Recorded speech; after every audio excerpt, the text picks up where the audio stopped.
ఎక్కడ చూసినా ఇబ్బందిగానే అనిపించింది.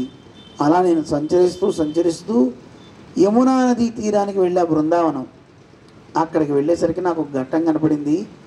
ఒక స్త్రీ 2 పిల్లల్ని ఒళ్ళో పెట్టుకొని ఏడుస్తుంది. ఆవిడ తల్లిట, వాళ్ళిద్దరూ శిశువులట. వాళ్ళకి సపర్యలు చేసేవారు వందలాది మంది విసురుతూ ఉన్నారు. అయినా ఆవిడ ఏడుస్తూ ఉంటే నేను చూసా. నన్ను చూసింది. భో సాధువు క్షణం తిష్ట, ఓ సాధువ ఒక క్షణకాలం ఉండు, మాకున్న బాధను తొలగించు అని నన్ను ప్రార్థన చేసింది. ఏమిటమ్మా, ఎవరు నువ్వు, ఎందుకు ఇక్కడ ఉన్నావు అంటే, నేను ఇక్కడ దుఃఖిస్తున్నానండి, ఇదిగో నా పిల్లలు 2 ఇలా ముసలివాళ్ళు అయిపోయారంటే.